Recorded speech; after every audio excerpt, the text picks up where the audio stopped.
Talking Tuesday. It's what we do. We just sit around, smoke a pound, and talk about what we do in the cannabis world. We gon' let you know how the business go on a brand new show. Talking Tuesday. Show you how to do it right. Yo, welcome to Talking Tuesday, where you got real cannabis players talking about real cannabis issues that affect consumers, that affect owners and operators, that affect anybody that wants to get in the cannabis industry. So what we gonna jump in today is some real talk about retail and just give y'all some insight on it. We're going to start off and let Mr. Keith just make an introduction, and then I'll jump right in. All right. So I am okay. There it is. Right. For some reason, I can't get this one page to close. Well, don't worry about it. I'm going to jump right in. We ain't going to worry about Keith and his computers. I'm going to come off the top of the dome because this is what I do every day. So let's open up talking about retail. Retail is your storefront model, basically like any other retail store that you walk into, Macy's or whatever, or any of your hamburger places, whatever. That's considered retail, shoe stores, and so on and so forth. So in the cannabis industry, this is retail for the cannabis industry. So for those out there that really want to get into retail or are very interested in what retail is all about, how do I start up a retail? How do I just get a retail? What do I look for? What are the things that if I have a fistful of cash, I want to jump into the cannabis industry and I'm interested in the retail sector, what do I do? And that's a question that a lot of people have. And unfortunately, there's no podcast out there that can talk to you about that. But guess what? Talking Tuesday will. So we're going to open up and we're going to just start for the next 10 minutes, give y'all some hardcore facts and insight on retail. So when we talk about retail, retail is where consumers purchase cannabis products. But Virgil, there's also two types of retails when it comes to licensing. What are those two types? Two type of retails when it comes to licenses. Shoot, there's only one retail license that I know. So you got the dispensary, and then you have either the cafe or consumption lounge. Both of those have retail connected to them. The biggest difference is one with a consumption lounge, a consumer can buy it and in the designated space actually go and smoke it. With the dispensary, there's no smoking on premise. Yeah, but there's no two. So those are two different license types. Correct. Just so you guys are very clear, retail is retail. So I don't want you to get confused with what we're saying. There's only one retail. There's no such thing as two retails. There's one retail, and then there's a cafe license. Now, I can have a cafe license with no retail, and I can take my retail and couple it with a cafe license and become retail. Because the way they have it set up right now, we as retails can serve food. Right. That's what I thought anybody we would retail. have to go get a cafe permit in order to do that. You understand what I'm saying?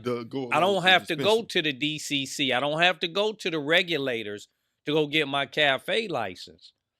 You see what I'm saying? For them to consume cannabis. All I have to have is a consumption lounge and be permitted within that facility for a consumption lounge. So, retail. What's the first thing you look for in when you're searching and looking for retail? Well, the first thing you're going to look for is a location. Right. And that location should have foot traffic. Absolutely. And that location should be in a zoning area. Exactly. And that location should be very key to what you're looking for, right? You're looking for a street presence, right? Mm-hmm. And out here we got Sunset, we got Hollywood, we got Venice Boardwalk, downtown. We got downtown. Mm-hmm. We got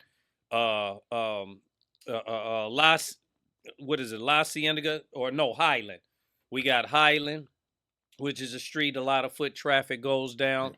We have Pico that has its own foot traffic. We have Olympic. Melrose. Metrolink areas. Exactly. So we have areas, the Grove area over there. So we have areas here in California that have a lot of foot traffic. You want to look in your area to where's your foot traffic? Where's your exposure? That's the key thing that you want to have in your retail. Does it have a good street presence? In other words, cars driving up and down the street all the time and people walking up and down the street. Now, in concentrated areas, I'm just going to be straight up. In concentrated areas, you don't really have to be too concerned about parking because people are used to parking somewhere and getting out and walk, like Hollywood Boulevard, Right. Sunset LA. Boulevard, Santa Monica Boulevard. You know, these are places in LA, the boardwalks, the beaches, the places around the beaches. Everybody's used to driving, parking in wherever there's designated parking and getting out and walking. If you exist in those areas, then parking is not that big of a concern. But if you're not in those areas, then you'll definitely want to have some form of parking for your people to come in. So, street presence, foot traffic, and depending on your location, parking. Now, and it is a rule that says, what is it, for every 100 square feet that you got to have parking to correspond to that for the license itself. In the city of Los Angeles, that is supposed to be any business that is permitted should have that, or that location should provide that. Now, we in LA, we know that, you know, people still get stuff done and they may not have adequate parking. Because I've seen some places with no parking. And so the only way you're going to get there is to park and go there and walk up to it. Right? And if it's in those so-called areas or designated areas, then that's what we do. Now, we've covered 3 things that what you would look for your retail. Now you have to go and negotiate your lease. Now, what you ought to be prepared for as a cannabis retailer is that cannabis upsell. So everybody that is wanting to, I just say people that want to benefit from the cannabis industry, be it a security company, be it an insurance company, be it your landlord or where you're going to get your lease, anything we need in this business, because it's cannabis, now people want to upcharge. Now, I never understand that because one, cannabis is the safest business to have in your retail location. Why? Because we have to have security. That's mandated by our licensing department. Excuse me, that we have to have adequate security. So we have the most secured location. We also have to have cameras. And they also have to have 90 days worth of backup, right? So one, we got a secure location with an armed guard. We have security cameras that have to be wrapped around the whole place that hold adequate enough memory. And then Now, you have a security system too. And we have to have a security system. So we have to have an alarm system. Not only just a security guard, not only just what did I just say? Armed guard, security system. Oh, and cameras. Not only do you have to have that, you have to carry insurance with that. So you're protected. And I try to tell landlords, you know, I talked to one landlord and I said, how much is this place? They gave me one quote. They said, oh, because you're cannabis, it's going to be this price. And I said, you know, explain to me why. They don't know how. You know, and he said, oh, well, he thought I was just a nobody that didn't know what I knew. He said, oh, because of the raids. I said, what raids? I said, I'm licensed. I said, raids don't exist as, I said, raids don't exist as a licensed operator. He says, well, you know, I'm concerned about the security. I said, the security of what? I said, because you have insurance on your building, I have to have insurance as well. And then So you your remember that building we also got to get the fire marshal out to approve that. got to get the fire marshal out Well, there. you got to approve have it. a cup up permit. Mhm. So in cannabis, especially when you're talking about cultivation and manufacturing, it's certain chemicals you have to use. So you got to get a permit to make sure that there's nothing volatile that's going to explode Yeah. while your employees are But there. even with retail, they got to get the marshal out here, and he's got to tell you that everything is in plan. He has to give you the okay too, you know. Yeah. So Egress out the building, Yeah. everything. So basically, what we're saying is there are stiff regulations Mhm. and things and guidelines that we have to follow in order to be involved in retail. Mhm. So please don't let your landlord take advantage of you, because let your landlord know that you being a cannabis business is heavily regulated, and you are required to have all the things that triple, quadruple protects his business and his personal property. And who has a building that's double insured? Well, a building that is leased out by a cannabis operator, Mhm. because they have their insurance, and then you have to have separate insurance for to protect your cannabis Yeah. business and the property around you, Well, or you that gotta it. have multiple policies because you gotta have one to double protect the property. Yes. Then you gotta have another policy for the inventory. Mm-hmm. Then you gotta have another policy just for your assets that you have in the business. So it's literally 3 policies that you as operator are carrying. All wrapped in one. Yeah. So, what are we saying basically to landlords out there that always want to try to be greedy to the system? I mean, to us.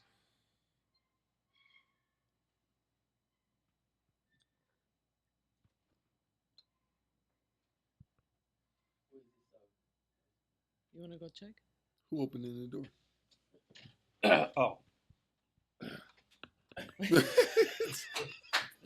so Because wait a minute, we just had a moment, ain't y'all. nobody over there. Is it going down? Yeah. Yeah, we just had a moment. We was like, what the heck? And then I thought about, that was your boy. Boy, we had a cold moment right here. So anyway, getting back into it, retail. Those are the things you got to look for. Let your landlord know that his place or her place is quadruple protected. So please don't let them. But most of them will charge you triple net. Mm-hmm. Triple net. What is triple net? For those that don't understand triple net means you're paying the lease, you're paying the landlord's insurance, and you're paying the landlord's taxes. That's what they call triple net. Most landlords out there, when leasing a commercial building, they're going to want to charge triple net. That is now in LA almost become standard for landlords to charge triple net. So you're paying, once again, the price of the lease, you're paying his insurance or her insurance, and you're paying his or her taxes. Mm-hmm. Now, you would, excuse me, as a cannabis owner and operator, you think, hey, well, that's kind of crazy because I got to pay taxes to have a bill. Why would I want to pay your taxes? Well, unfortunately, that's just kind of the model of business here in the city of Los Angeles, and it has been for quite some time. And if you were a cannabis, owner, they're going to want to charge you triple net no matter what. You're not going to be able to get around that. Some people may be lucky, but you're not. So anyway, So let me piggyback on one thing that you said about that. So this is one of the things that has always been a barrier to most operators that come to the cannabis industry because of the high rental that you got to pay just to be able to utilize a building for the cannabis. Now, here's where banking will come in at. Whenever, but you know what, Keith, I want to, because what we love to do here is disagree. And I'm going to have to disagree, because if I'm in an area that's making money hand over fist, my lease ain't even going to matter. well, It's not going to be a factor. So let me get no, wait. Let me get to the point I'm making. The point of what I'm making is if they allowed us to have banking and hold the own mortgage, these are things that we can get rid of. Yeah, We're not absolutely. FIDCA. The feds don't even see our money as being real, No, so we can't even buy the building to be in it. and I Oh, get that's true. that. So what that is just doing smart business and buying the building that you in. So you have a, a mortgage versus a lease, and no matter whether you live in or whatever, you rather have a mortgage than a lease any day of the week. But But they when don't we give us talking that about option. yeah, but when we talking about people that just want to rent a place or lease a place, because you have some people that lease a place and have no interest at owning that place, Mhm. right? So we'll talk about people that want to just lease the place. Now, what's the next thing that you look for? You look for a decent square footage within your facility, right? Do you want to have a small boutique retail, or do you want to have one of the large open space retails? So I would say anywhere from 1,000 to about 3,000, and 3,000 is really really large. Mm-hmm. To me, I think 3,000 is too much space. So I would really be honest with you, stay anywhere from 1,000 to 2,000 square feet.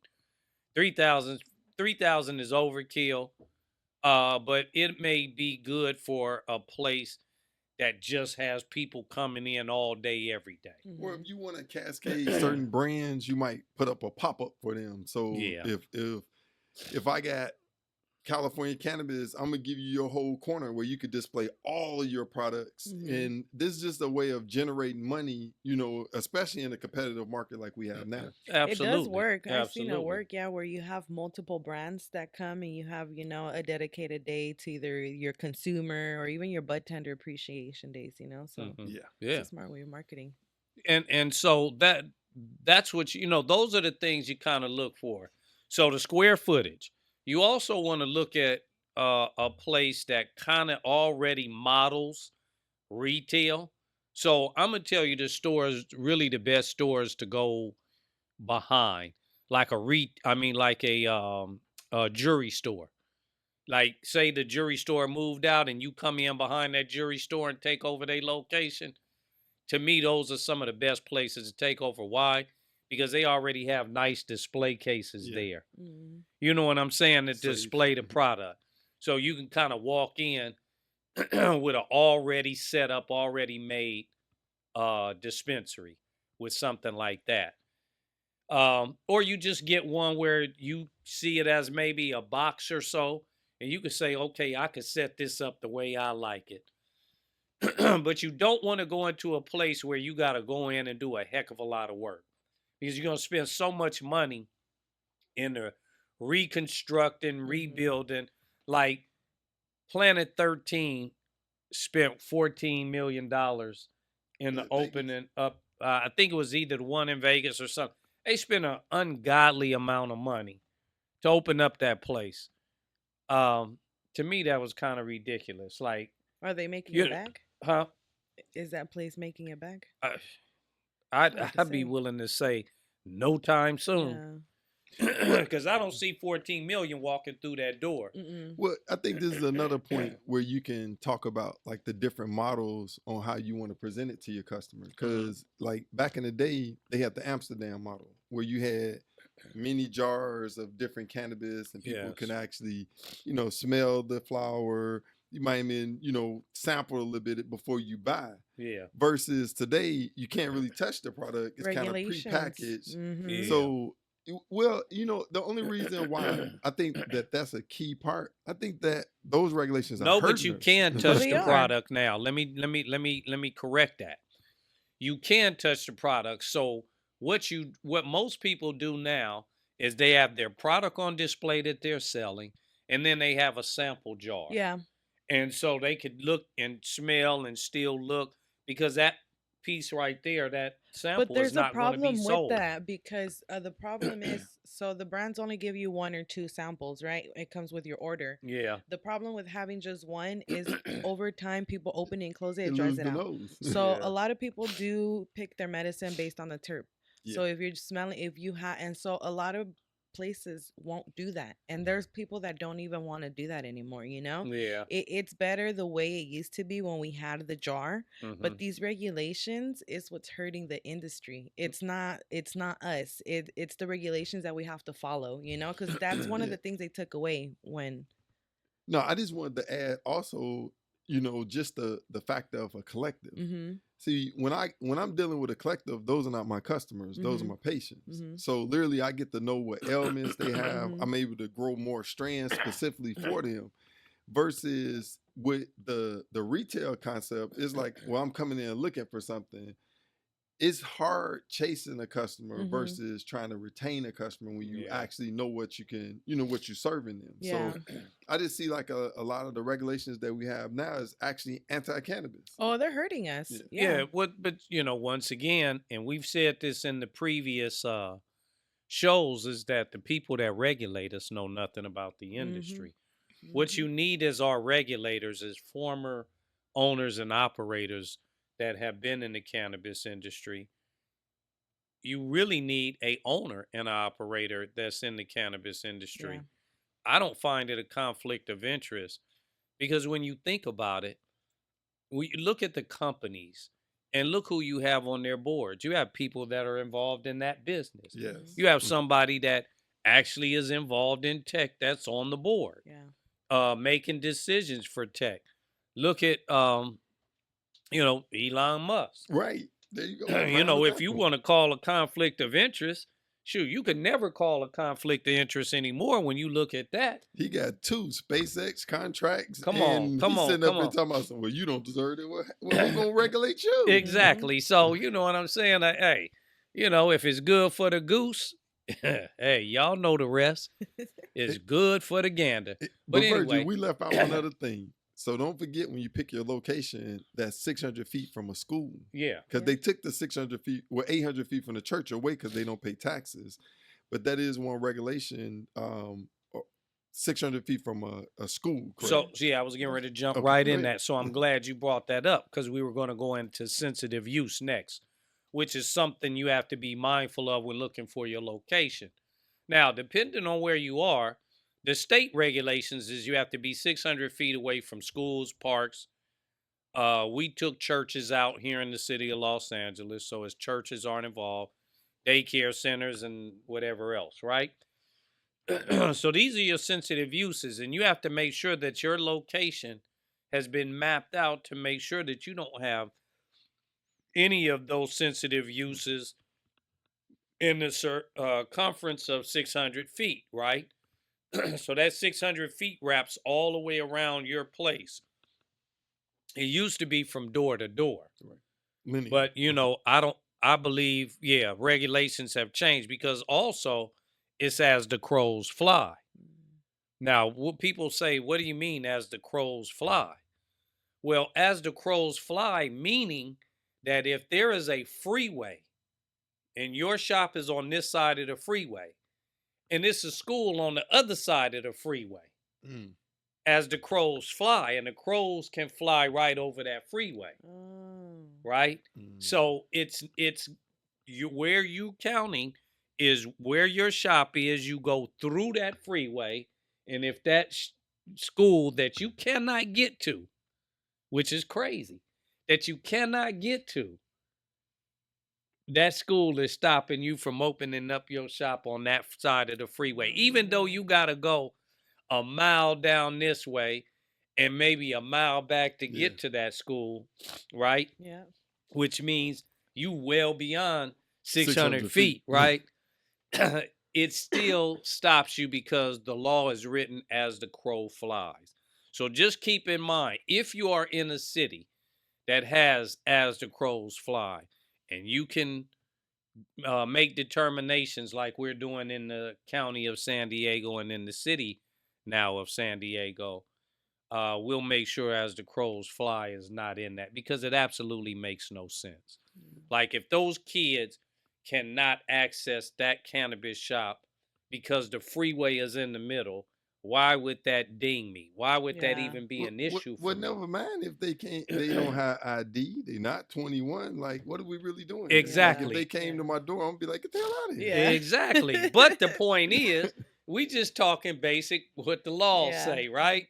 So even still and yet, it just absolutely makes no sense. So that's something that we'll be addressing actually with this new council to make sure we get those changes. Now, once you've had your place mapped, you got your location, you worked it out with your landlord, you got it fitted out the way you want it to. Now you want to think about aesthetics, your marquee, how you want to be presented on your storefront model, right? Mhm. Wait a minute, Designs PCN in not your. next. I'm sorry. PCN, local council. No, sir. So when you talk about PC and the local council, right?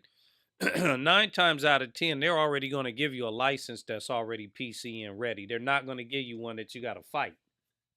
You understand what I'm saying? We're talking retail.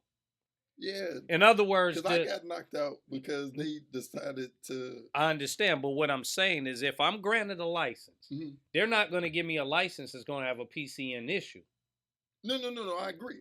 But I'm saying once you get your location, shouldn't you now start looking at PCN because that's the next thing that could stop you from actually getting the license. Well, if they've given you, we're talking about people who have gotten their license issued to them, not Gotcha. somebody who's going to get their Gotcha. license, right? Somebody who's going to get their license, they have to now find out that's all a part of their location. Can I go here? Can I go there? Now PCM makes a difference because maybe I can't go in her district Right. because her Undue district has concentration. a high concentration of cannabis shops. So I got to move over here to this district. That's when it matters. But once they've granted you your license, it's already been PCN tried, No, right? I got you. Because the only reason why I want to mention about the PCN is what we're starting to see is a lot of dry cities and counties. Mhm. Like literally people saying, well, we don't want cannabis. And it's literally just the local council saying, not us. So we really got to be careful at, how places are determining they don't want cannabis. Well, a lot of them are determining they don't want cannabis just based on they don't want cannabis. Right. There is really no, I don't know a city right now, and I know cities that have banned cannabis in their cities. A lot of them can't give you an educated reason on why they don't want cannabis. The first thing you have is those old folks coming out and talking about, we want a drug-free city. Now, first of all, that is the dumbest shit I ever Yeah. heard in my life. Because I don't know one drug-free city. You name a city, I probably can tell you where you can go get dope from. Yep. There ain't a city Or that where they exists. making it in the city. Come on, man. There ain't a city that exists where you don't know where the spot is. Come on now. So let's keep it real. When I remember when I was in the city of Compton, and the elderly came out and said, "We want a drug," and this is at a public meeting. And they said, "Oh, this is a drug. We want a drug-free city. We got a drug-free city." And I was like, "Where? When?" Right. I was like, In I know where Compton? I know where I could go buy crack cocaine. I know where I Some could go dope. buy sherm. Some Yeah. good I dope. know where I could Yeah. go buy some good weed. I Yeah. know because I put it there. Right. What are you talking about? You know what I'm saying? Drugs-free city. When? Where? Man, that was my question to them. When is this place been a drug-free city? Yeah. But no, Like- the like- second one is you gonna make my home value went down. And you remember when the statistics came out, home prices actually went Went up. up. Mhm. Exactly. So it's like that's like the dumbest shit I ever heard. Oh, we live in a drug-free city. Yeah, okay. Beverly Hills ain't even a drug-free city. Mhm. You know what I'm saying? The most prolific or so-called affluent communities are not drug-free communities. Come on. It's some drug. Somebody got some dope somewhere, smoking it, Mhm. selling it, whatever. But anyway, getting back to it, the lecture at hand. So now you done got through with all of those processes. Now you got your marquee, you got your place looking pretty. Bam, you want to advertise. So you go to I'd start with the places that Don't cost me too much or nothing. Go to Yelp, go to Google, go to any of those free platforms and put your business on that free platform. Mm-hmm. Or and then when you go to the paid ones, you got Leafly, you got Weed Maps. Um, Not sure what else you got out You there got other than Spring Big that kind of creates your email list that you can communicate with Yeah. people. okay, you Send got out them. text flags. Mm-hmm. And who else? No, I said with Spring Oh, Big, you can okay. send out So you text got flags. those three platforms, right? That you could advertise on. Now they gonna cost you something to advertise on them, and I'm talking about cost you a lot. Mm-hmm.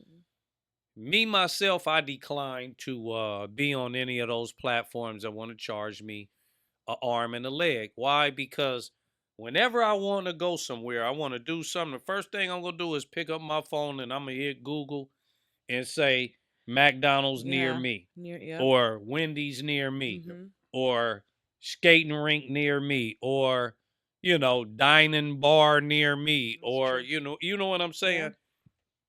Google is what everybody uses, and right now Google has taken over the engine search for cannabis. Yeah. Weed Maps is dead last. Excuse me. And as an owner operator, I'm gonna tell you, I know this for a fact. Why?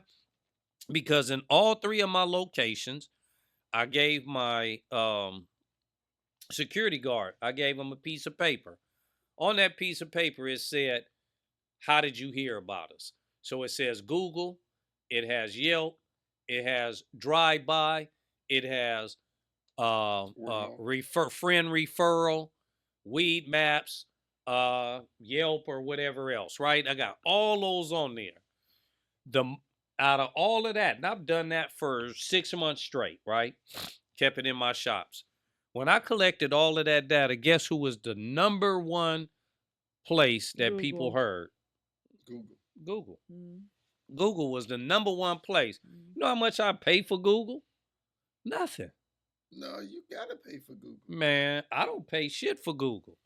You should pay for Google. Now, hold up. But hey, You let me should let me pay for get Google. into that. Yeah, Let me yeah. get into that because Keith got a valid point. Yeah. I don't pay for Google. I get the basic Google, but I Right. should pay for Google because if I pay for Google, I can really do a lot of things on Google that Google allows. So I highly recommend.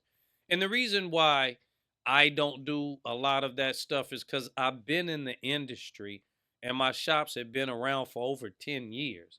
Sometimes when you're that deep rooted in the communities that you service, there are a lot of little fluff and flare things Mm. sometimes that you don't really care or it's not a priority for you until a young kid comes in or maybe a Keith comes in and say, hey, you should try and pay for this, and then it'd be like ding ding, okay, we'll pay for it, right? But right now, being deep rooted in the community, we're kind of good with where we are with the flow of traffic.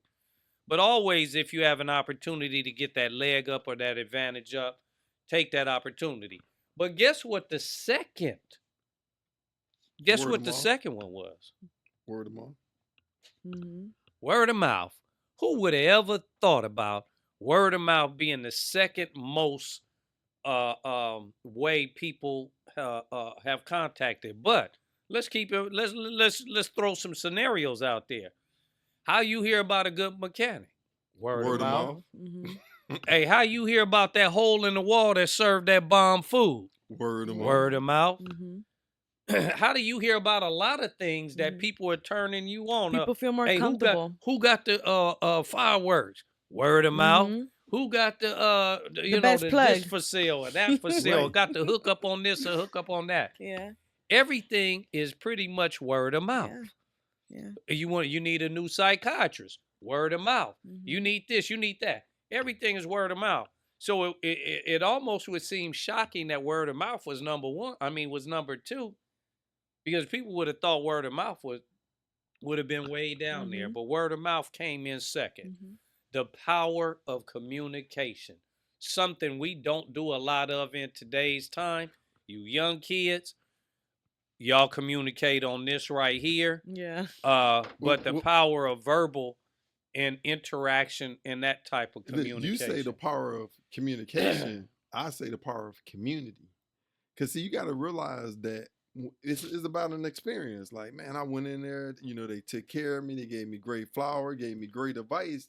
That experience, it did Yeah. something for me. Now I'm going to tell others. Yeah. So Absolutely. I think that, like, community, Yeah. Yes. you see what I mean? I agree. Like, this whole collective thing and us not being able to have a collective list, I think that was one of the biggest flaws that regulators did to us. But I'm gonna tell you something, and I scratch my head because when did Macursa? When did that ever disappear? It didn't. If you look at the regulations now, it referenced Macursa. What is Macursa for those that don't know out there? It's an acronym for and pull it up. Keith's gonna pull it up so that I don't just hack it all up. How you spell it? But Macursa is actually Prop 215 still in existence in SB 420, which is your Compassionate Use Act, right? So that's what Macursa is in the laws. Prop 64 did not do away with Macursa.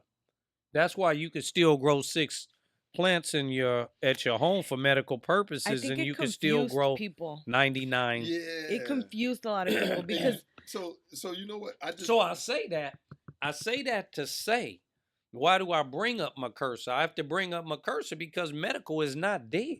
no, it's not. We People just don't know how to utilize it. We Right. forgot Yeah. about it. Yeah, but you see, as a dispensary, you got to remind people. People are like, oh, it doesn't matter. Yeah, it matters because if you have your rec and you get pulled over, it's gonna protect you because you're a medical. Absolutely. As long as you don't have an open, joint in your Right. hand or whatever. But people forget you can carry more. You can Yes. You carry can more. buy more. You can Yes. buy up to 8 ounces. Like, And you're taxed less. yes, and you pay less So taxes. that's the Yeah. that's the biggest thing Mhm. ever. Mhm. You pay less taxes And if everyone's you are a a medical patient. patient. People forget that you're all considered a patient because everyone has an endocannabinoid system. You pretty much fall under a depression. You feel sad, Absolutely. pain. Now the problem nausea. is once legalization came in, so-called legalization came in, and adult use came in, Mhm. The lines got blurred. all of a sudden everybody's looking at who's walking through their door. The consumer has decided to opt out of medical Yeah. by default. Yeah. By default. Mhm. And they say, well, it's easier for me this is laziness, pure Oh yeah. laziness. Yeah. It's easy just for me to walk in and show my ID Yeah. versus me going and get a medical You can get it online now. recommendation. Yeah. You You can get the medicals online. Exactly. Mhm. It's easy, but that Yeah. just show you how lazy Mhm. people are. Yeah. They won't even do that. You know what? You bring up a really, really good point because here's some things that you got to give up in order to be a medical patient. You got to give up your gun. I think that's what And I holds wouldn't people. give up my gun for nobody. Not no Yeah, way. true fact. I'm True I not think doing fact. that I think that is a factor for a lot of people. Why Yeah. they don't get. That's why I stopped getting my rec because it prevents you from getting your gun. So I'm not And I getting and my and I you know, and that's a great point that you brought up. And this is the very reason why we need to be talking to JFK Jr. Come on, It man. might be- it Robert might F. be I mean Kennedy, RFK help us. RFK Jr. My bad. Virgil. RFK Jr. That's the reason why we need to be talking to him Mhm. because we need him to understand that something that he believes in Yeah. and that he supports, which is medical cannabis, Yeah. why it can become a detriment to us. One, it'll take away all of these things from us. Yeah. Right. A whole list of things, and we can go down a long list of what it'll take away from us right-wise Mhm. for us opting into that program. We're opting out a whole bunch of programs over there. Mhm. Once he takes it off the federal ban list, guess what? Now, opting in, we don't have to opt out all of this right here. So that's the key. But Macursa, did you ever so the people can understand and know truly what Macursa? All right. Now, engineers are challenged to spell. So you want to start with the M? M Yeah. A Oh, hey, okay. C Okay. Ursa, I believe. URS. Macursa. Let me see if I can put it in, and it's just put cannabis regulations or cannabis law. Oh, I do remember this. Yeah. So anyway, as they're looking for that, I'm going to continue on with retail. So once you've got your Okay, I location, found it. got it locked down, everything ready to go, Keith, and you can chime in anytime when you get it locked down and ready to go. You want to make sure now that you're looking for a POS system that actually works good with your location. Mm-hmm. And they have different POS systems out there. I'm not going to name them. But if you are But do your interested in, research. I always tell people yeah, at least look at exactly. 3. And the reason why Mm-hmm. is It because what works matters. for me may not work for Yeah. you, and so on and so forth. So, So let me read this definition. So it says Macursa stands for the Medical and Adult Use Cannabis Regulation and Safety Act. It's a California law that regulates the supply chain of cannabis and cannabis products. Macursa requires that all cannabis and cannabis products be tracked throughout the supply chain. The DCC, Department of Cannabis Control, can issue citations to a licensed or unlicensed individual who violates Macursa. Macursa applies to both medical and adult use cannabis.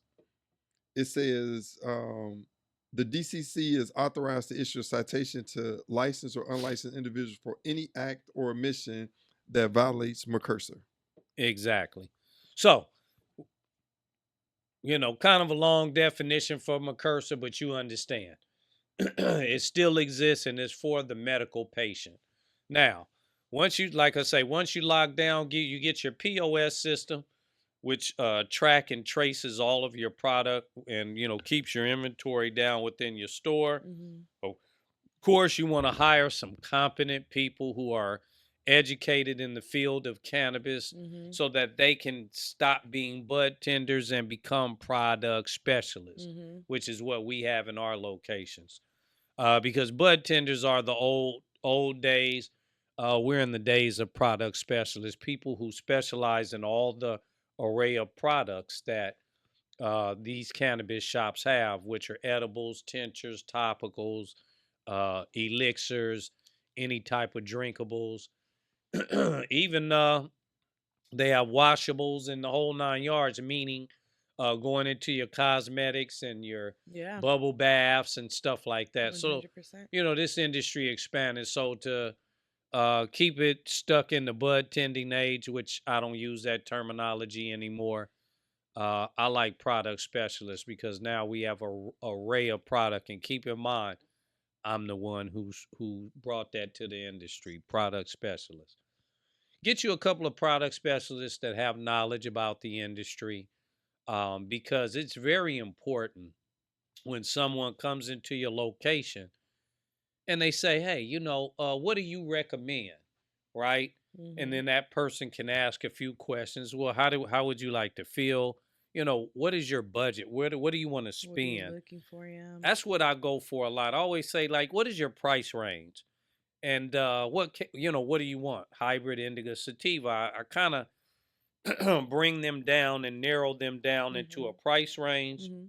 You also want into to a ask if it's category. recreational or medicinal. Because if Absolutely. it's medicinal, chances are it's going to be a higher ticket if your specialist knows how to actually engage in that conversation. Mm-hmm. Absolutely.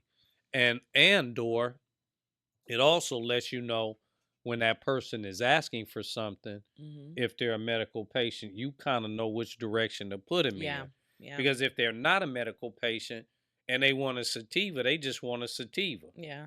And Or higher they just want an chances, indica because they just want to, be stuck yeah, on and stupid. higher chances your medicals are going to be your regulars. Yeah, Especially if you treat them right, which is what Keith said. You got to treat, and it's a good experience because if they know that they can, one, get the knowledge that they need and they're going to be treated right, they're going to come back. So they're going to continuously bring you profit. So it matters. absolutely. Oh, Mm it really matters. hmm. Mm hmm. It really matters. Ruby is right about that. And so now you have your educated staff. Mm hmm. Your shop is open and running. Your security's up front. You ready to go. Now it's time to, like I say, use those platforms of advertisement. Now it's time to engage with the community. Now it's Now time it's to time Hmm. to engage engage with with the the Because if you community. community. want to be a Exactly. dispensary to stand out, get involved with your community, know your community, get Yeah. involved with the city, like go to the hearings. We see that no one shows up.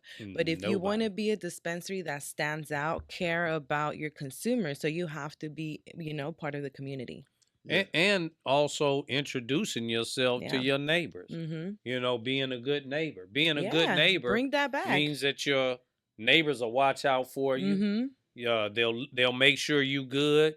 They may your security may secure their location too, Mhm.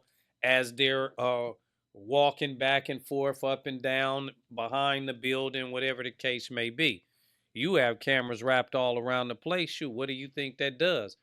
Whenever something goes on in the community around the dispensaries, the first place those police come to is the dispensary Yep. Mhm. and say, "Hey, can I see your footage?" Mhm. See, they always want us to help. To cooperate. Yeah, they But want us yeah, to but when help, we right? need Right. them, See, I watched them too. I watch them play it all the time. They come to me. Oh, is there any way we could get your camera footage? Somebody got shot out here, and we want to see. Oh, yeah. Now I'm your friend. Right. You know what I'm saying? But yeah. you didn't look at me as a Yeah. friend before when we No. first opened up this industry. Now I'm your friend because I could do something to you to help Yeah. you solve some cases or get Yeah. some paperwork up off your desk. Mhm. Yeah, yeah. So anyway, retail, that's kind of what you want to look for. Now, if you have a retail that kind of sits alone, like if you have some that are standalone buildings and have their own parking, to me, if you're in an area where parking is very valued, that's the perfect place to have. So when two customers came in, and they were young ladies, came in back to back, didn't know each other. To a young lady here and then a young lady with her other friend, right? So when they came in, they were first time customers coming in the store. So I asked the young lady, I said, "Hey, how'd you hear about us?" Of course, she said, "Hey, I Googled it." Mhm. I said, "Well, shoot, when you Google, like it's 6, 7 stores that'll pop up." She said, "Oh, California Cannabis." I couldn't not want to see what that was all Right. about. Yeah. The name alone. Yeah. So keep in mind, name Name. is very Mhm. important. Mhm. You could call it the Dank House. You could call it the Bomb Diggity Show. You could call it all that. But keep in mind, I'm gonna give y'all some real game. Don't nobody know what that shit is if they don't come from the same place you come from. So who are you advertising to? Yeah. If you're advertising to the world, you need to speak the worldly language.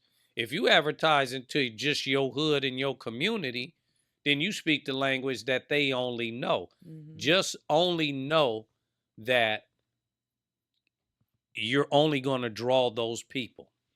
Let me give you a case in point. If I'm Chinese and I come in and open up a business and all I speak is Chinese, I better hope that Chinese people, it's enough of them in my Yeah. community that they gonna keep me in business, Mhm. right? Right. Mhm. But if you go into a community as and you're Chinese and you speak English and Spanish and other languages, then you're more likely to attract those people to want to come do business with you Mhm. and spend money with you. So I always say that is very important to be able to communicate Yeah. with either the communities that you want. But when advertising or when thinking about what you're going to name your place, make it universal. Back in the day, they had the Dank House, they had the Buds and this and that and that. Firehouse. But if somebody is coming from across out of the United States in here, and we are a tourist attraction here in California, Mhm. Destinations. we get people all over the world. What the hell they gonna know about that? Mm. They don't know none of that slang that Yeah, we they talk don't. about here in LA, Yeah. right? No. But they do know California Yeah. and they do know cannabis. Yeah. And Absolutely. it's Yeah. very simple. It is. So I say that, just keep it very simple. They don't know Lisa's chronic spot. They don't know Tracy's, dope house. You know, They don't free the trappers. Uh, The green room. you know what I'm saying? They didn't know what the hell that was. Yeah. Like, if you not from that, you don't know that. So who are you Yeah, advertising that's to? true. What that does is limit your ability to exposure, and basic and simple exposure. I kept it very simple, California cannabis. So always keep in mind, you have to make it very simple for people to know who you are and to find you. So the girl said, shoot, California cannabis. Guess what's the second reason? The second reason, she said, oh, your reviews. Mm, Yeah. So the fact that and you keep in mind, reviews are mhm, very important. Just mhm, like you will go and shit on another business because you had a crappy experience. mhm. Don't believe and don't think for once they ain't gonna shit on you You if know what you're I've seen? I've seen that locals are the ones that will be your best reviewers. So if you know how to treat again your community and right. your local people, not only are they going to be your biggest word of mouth, but they're going to be your best reviewers because they're going to keep coming back. They're going to want to see your new products. If like the experience they want, a lot of them, they think they have therapists within your consultant or your specialist. So they come and they build that relationship. So, it's always going to bring you back to treating people right and the community. So, really know, keep it simple. Who are you advertising to? So, know your Yeah. community. But I kind of want to add something in on that because that is true. Your community are always going to be your repeat Mm-hmm. customers. yes. That's going to be your basis, what's going to support you. But when you talk about just being able to educate a customer, people that aren't from your community, that comes outside of your community and into your community, they're going to appreciate you too. Oh, Why? yeah. Because you was able to lace them with Oh, education yeah. that they weren't able to get at their local shops. Mm-hmm. Whenever people come to our shop, and I have a highly educated staff that are able to talk about this product intimately, and I always go up to them and ask them, like, what is this? Explain this to me, or Mm-hmm. explain this coastal calm to me, and why should I buy it? Mm-hmm. Explain the CCOG icicles. Once you explain it, like my pre-roll pack, I have a multi pre-roll pack, and I explained it the other day. So we have hybrid, indica, sativa, CCOG, right? Mm-hmm. These are basic uh, um, pre-roll 5-pack pre-rolls that we have. We Mm-hmm. have the yellow box, which is our sativa. We have the red box, which is our hybrid, and our green box, which is our indica, and then our uh, um, Black. purple box or black box, which is our CCOG. Mhm. Well, we have a multi-pack that has the hybrid in it, the indica, the sativa, the CCOG, and then the last one is a mystery strain. So whenever I explain that to them, they like, "Oh shoot, give me that one." Yeah. Why? Because I may be feeling sativa-ish today. I may be feeling indica-ish tomorrow.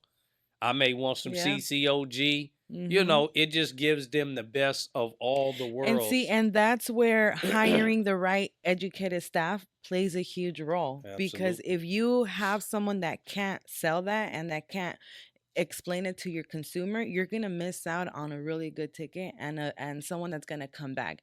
Because since we have our endocannabinoid system and we use cannabis for multiple things, if you can remind your consumer the multiple benefits that come with cannabis and the different strains, your indica hybrid, you're gonna have them come back and they're gonna appreciate that knowledge. They're gonna share with their Yeah. people, with their family. Now you have word of mouth.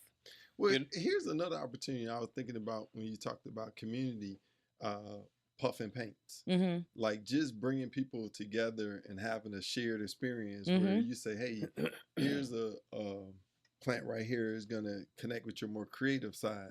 Mhm. Once a person is able to experience that with a group of people, now that's an experience that you can Yeah. reduplicate over and over. Yeah. So, like, building or bringing new things to your community and helping diversify them is also a way of growing your community Yeah. also. Yeah, absolutely. And to speak on where Ruby was just talking about, also that can be not being able to educate people on your product can also kill your business. Oh yeah, 100%. And brands have died because of that. Yeah. You got to keep in mind, a lot of brands failed because they didn't train the staff. See, people came into this industry saying, "Oh yeah, we just get some weed, we throw it in some jars, and oh, we'll sell it, right?" And that's what happened to the Marleys when they first came and tried to come and penetrate the industry. They let some cats that didn't know nothing about Yeah. cannabis. Yeah. They came Or from a the whole culture. nother industry. Hmm. And not only on top of that, they wasn't even roster dreadlocks. You know, how you gonna have some cats that's Yeah. representing Bob Marley's brand, Yeah. but you look nothing like a roster? You know what I'm saying? So when they came to my shop, I just shook my head and I said, these cats don't have a clue. Right? They already setting themselves up to fail. So when the guy came to me, I had to ask him, how many people was eager to do business with you? And be honest with me. He said, none. I said, and bet. I said exactly. Because one, you already coming with the wrong approach. I don't know what the heck the Marleys thought this was, but you coming in LA. You ain't just in a market. Yeah. Like our weed is better than Jamaica. Yeah. I mean, let's keep it real. And we have choices. California got the best weed in the And we world. do. And ain't I don't care where you go. Mm-hmm. I don't care where, I'll say it again, I don't care where you go, you ain't gonna get better weed than California. People will fly out to California just to buy really good weed. You know? Only the So, best grows mhm. in the West. Yeah. Only the best grows in the West. So if brands cannot explain their product, then they setting themselves up for failure. And I Yeah. don't care how much money you throw at it. Mm-hmm. If don't nobody know enough about your product, your staff is not educated enough Mhm. to explain their product, then nobody gonna buy it and it's not gonna sell. Remember the door-to-door salesman days where they was selling knives, encyclopedias, vacuums. They was selling everything. They even shoot. He'll come with the kitchen sink on his back. Hey, them door-to-door salesmen, they was cold pieces. Yeah. Hey man, and they could tell you everything about Yeah. their product, like what it this Ginsu knife. Yeah. You But they made you know, money because they knew their they product. knew their product. So that's key. You You see what I'm gotta saying? know. Yeah. So people bought it like you was such a cold salesman that person probably had a set of knives in the kitchen, and because you sold it to them so tough, they bought your set from you. Yeah. Hey, wait a minute, look. Yeah. I can sell ice to a snowman. Yeah. Yeah. Yeah. Yeah, you know. So anyway, you have to really know your product, and it's important as a retailer for your staff to know that so Yeah. that they can capture and keep Mm-hmm. the people that they service, even if it's somebody out of the country or out of state. When they come back, They'll come back. you can best Yeah. believe when they come They back to will. visit, Mm-hmm. or if one of their family members come to visit, guess what they gonna say? They gonna be like, "Hey, when you go out there, there's a place called California Cannabis Mm-hmm. here." You'll Matter stand of out. fact, here's their card. Mm-hmm. Make sure you go there when you go out to California, when you go Mhm. to the U.S. That is because you have a well-educated staff. That's how your business is going to be successful. Owners and operators, you have to be there. You Yeah. can't be an have to absent be owner and involved. operator. Yeah, you have to be involved. You have to know your people, you know?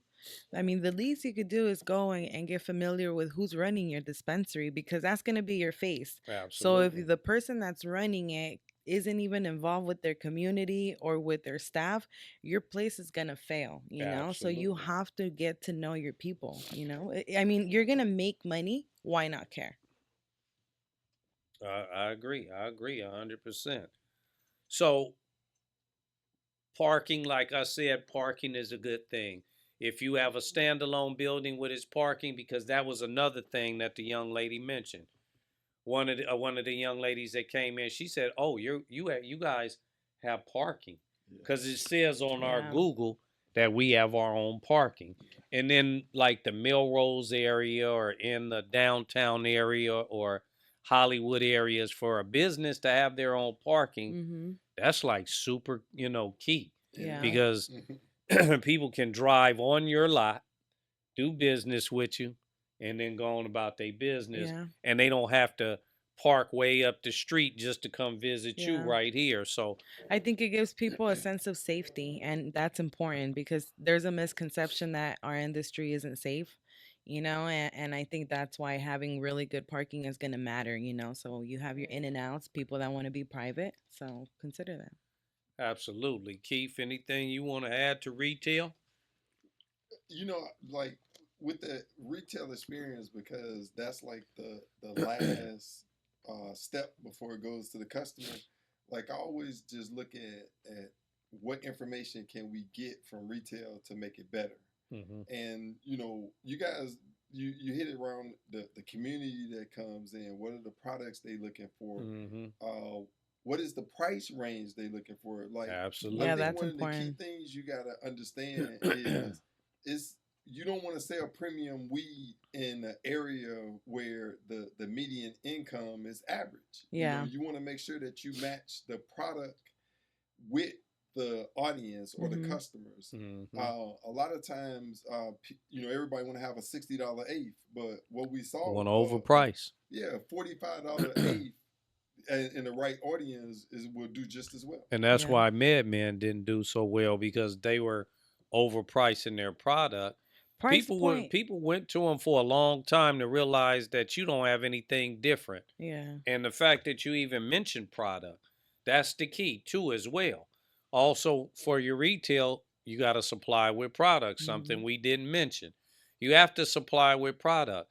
And like Keith said, is picking the right product for the community that you're servicing. Mhm. You always want to have multiple levels of product there, price point wise and everything. Yeah. You want to have your economy brand, you want to have your mid-range brand, and then you want to have your connoisseur brand, Yeah. which people know if they go in that category, they're expecting to pay more. Yeah. That's like going to get a shot of XO versus just getting a shot of regular Hennessy. Yeah. You see what I'm Or saying? that People, Louis. yeah, Mhm. people expect to pay for what they're getting. Or you Yeah. gonna get a shot of Taka Vodka versus getting a Belvedere or Grey Goose. Yeah. You see what I'm saying? You expect to I'm a pay. connoisseur because I like OG, and I have a specific taste, like that old school kush. So if I go into when I go into a dispensary, I already know I'm looking for OG. I already know prepared that I'm gonna be paying the highest price. So you have to be able to cater to everyone and again Absolutely. educate because if you give me a good experience, I'm gonna bring people over. I'm gonna tell my people and they're gonna come, they're gonna trust what I say. Absolutely. Now, the one thing I did want to add is a buyer, the person that procures your inventory, is either a position that you can hire or you can have the owner if he has, that type of knowledge Mm-hmm. to be able to do. But with your buyer, those are the intimate things that they would need to know: the Mm-hmm. community, the Yeah. price point. What are the qualities that people are looking for in the products? Because again, you get about 15 to 30 seconds after a customer gets in your door to Mhm. grab their attention, to gain their trust, Mhm. to actually get something in their pocket for them to walk out with. Yeah. Now, that product got to speak for itself after they leave. Absolutely. So, Knowing your demographic. knowing your Knowing your demographics. Knowing your Very important.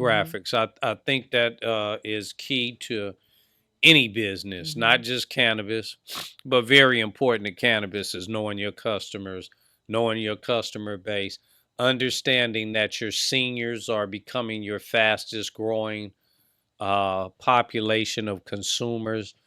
So you want to make sure that you have something that those consumers will be interested in. Do you want to go with the two letters? How quick is it? Because Where's one page?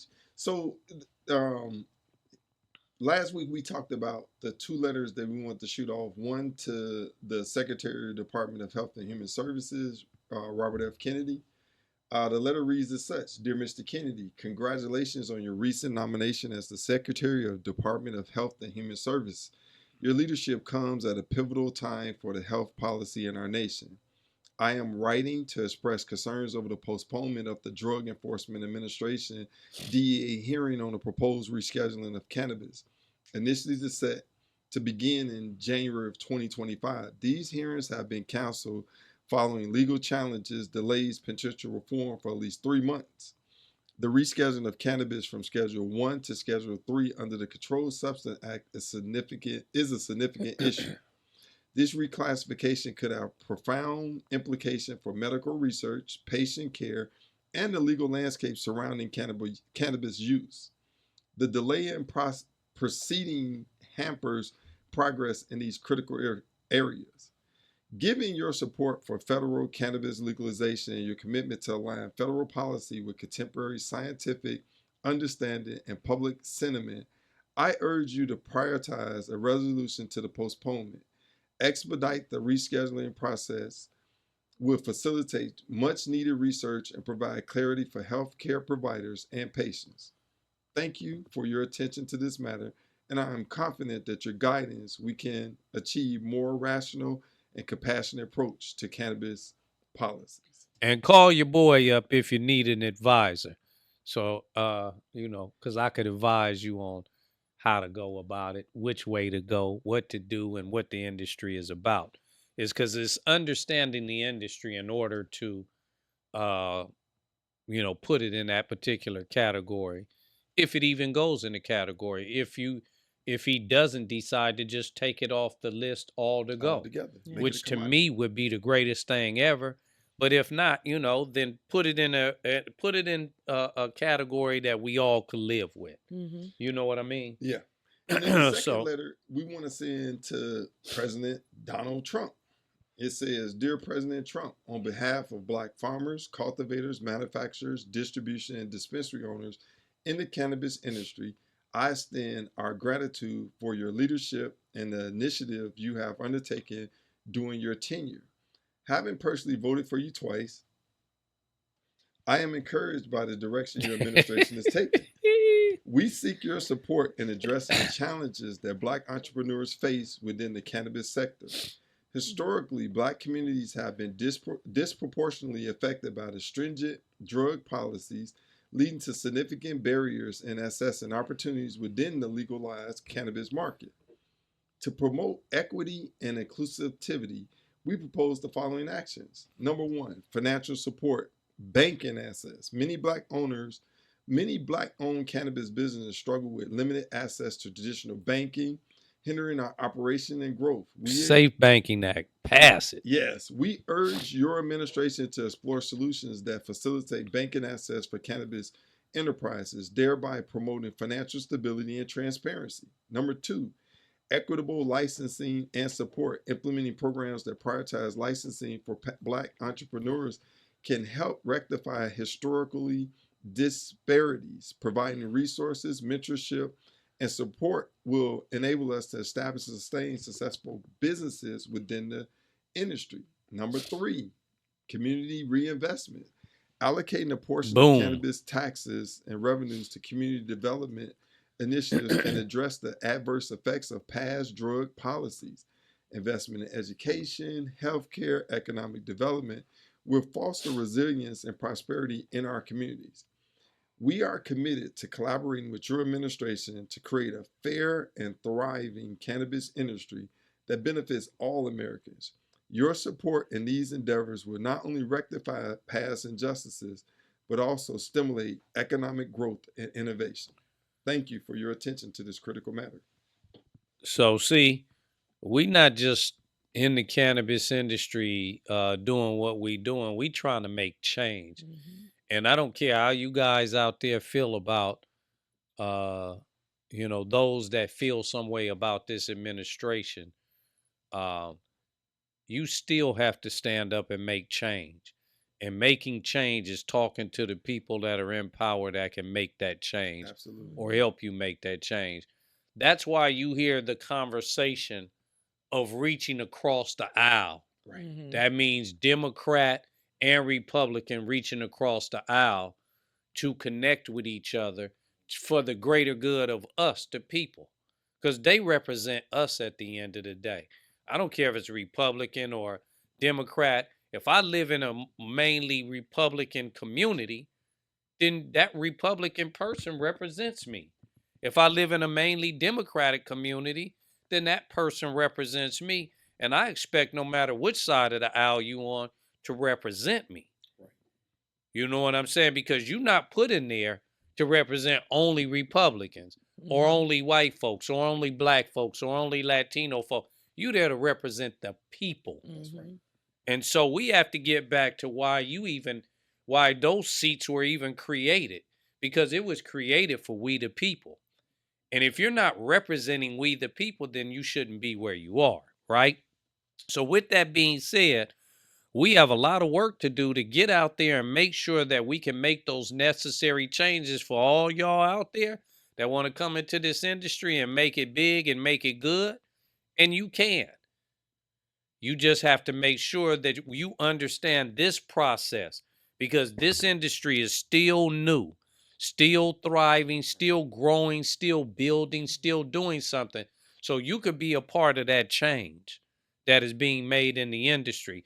Not just people like Keith and Ruby and myself, that have been out here on the ground floor making that change, but things like that, writing that letter, reaching out to us, subscribing to Token Tuesday, sending us an email to say, hey, what can I do as a cannabis supporter to make a difference? Well, we'll send you this letter, and you take that letter, sign your name at the bottom, concerned citizen, put your address on there, where you from, and send it out.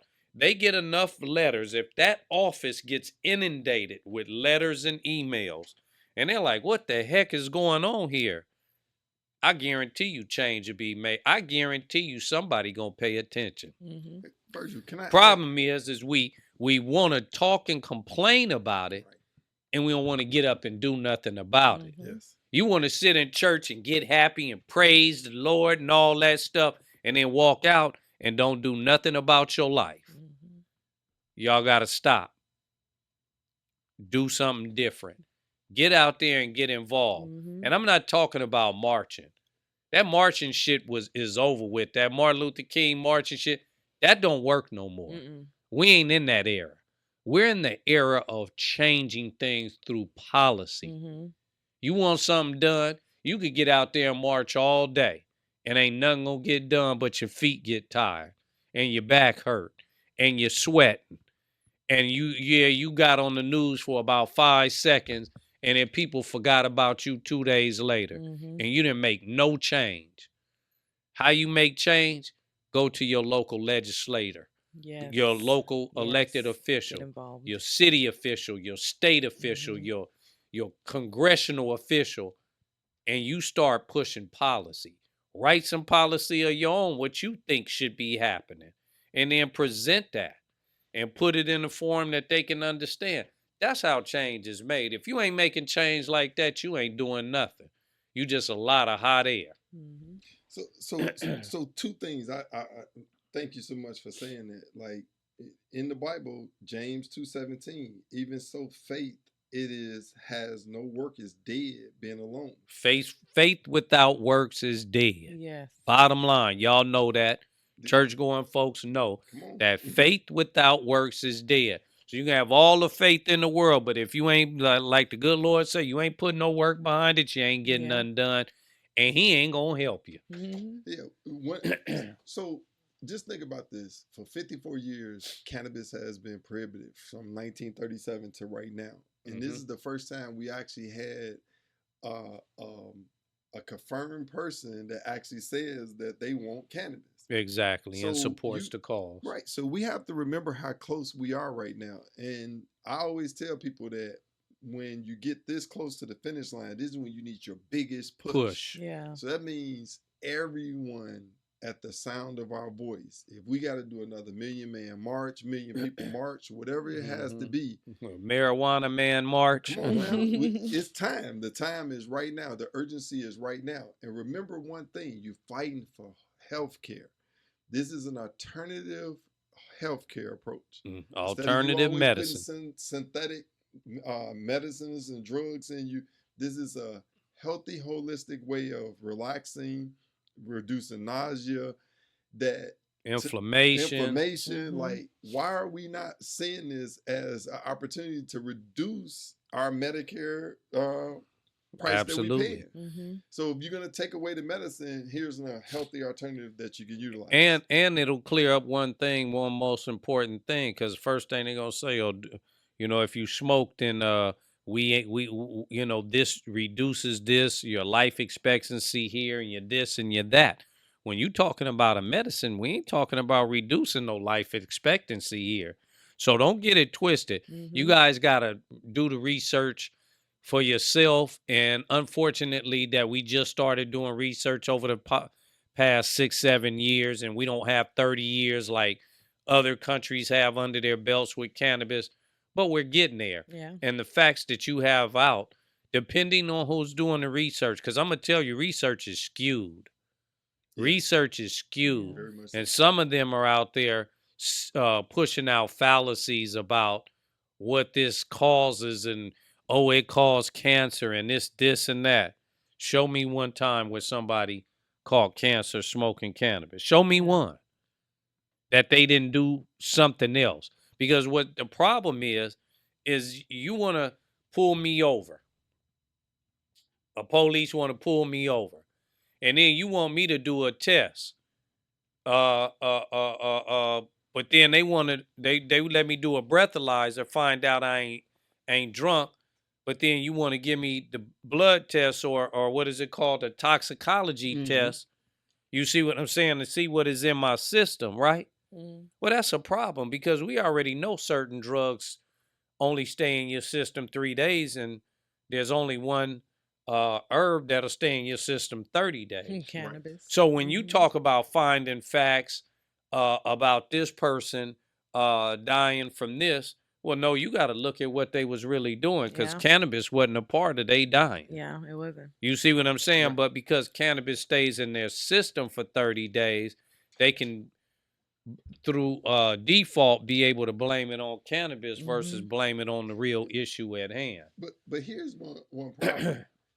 the the devices that they using to detect cannabis in your system is flawed. Your body naturally produces cannabis. Cannabinoids. Yes. Mhm. So Yes. Yeah. literally, like, what can I literally say that this right here that you took 30 days ago was not enhanced by what I'm producing on a daily basis? No, you Already. can't say Mhm. that. Exactly. But see, that's where it goes back to the studies that we weren't able to do, because not only did the federal government uh, demonize and made cannabis illegal, they took away us even being able to do research on it. Yeah. Yeah. They Yeah. did all the research, so they know that this stuff is true, Mhm. because they did the research and they kept those behind closed doors so nobody would know the truth. But that's why they keep us uneducated, because if everyone understood and really, really comprehend that every human being has an endocannabinoid Right. system,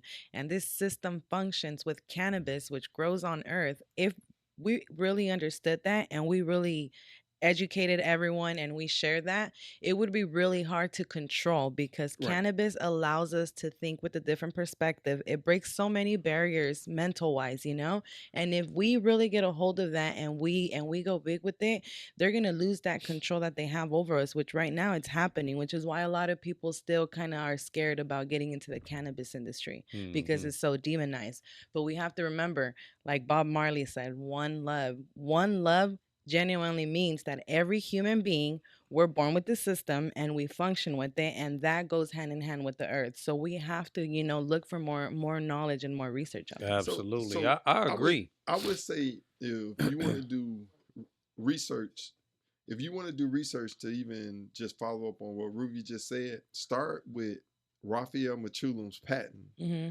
It was in 1960. He's an Israeli scientist that discovered the endocannabinoid endocannabinoid system, system. Mhm. anandamide, the protein.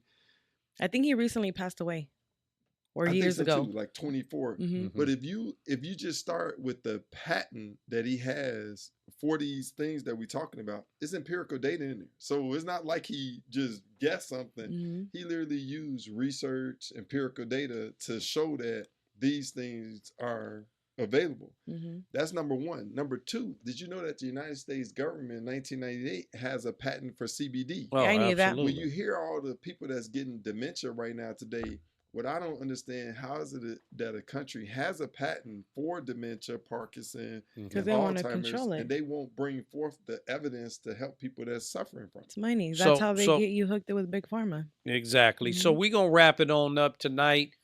We're gonna come back and we're gonna jump into some more of these topics because you guys need to know. Mhm. The problem is nobody's giving y'all this information. The only place you can get it is on Token Tuesday, and we're gonna keep it real with you. Why? Because we are real cannabis Mhm. players talking about real cannabis issues that affect you and anybody that wants to get involved in the cannabis industry. Retail sector, we put it down for y'all today. Let y'all know what it takes to get involved with a retail.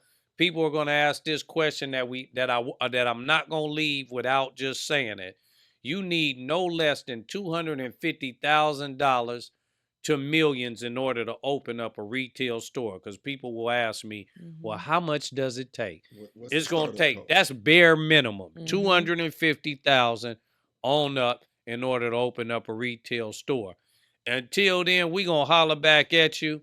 Thank you for tuning in for Token Tuesday. Make sure you go down there and hit the subscribe button. And Marco, he was not fit under the weather, so he didn't chop it up with us today, but he was here in spirit. We love the brother. Wish him well. Hope he gets well. But until then, Ruby to my right and Keith to my left, and me, peace out. We gonna holler at y'all. Token Tuesday, it's what we do. We just sit around, smoke a pound, and talk about what we do in the cannabis world. We gon' let you know how the business go on a brand new show. Token Tuesday, show you how to do it right. You need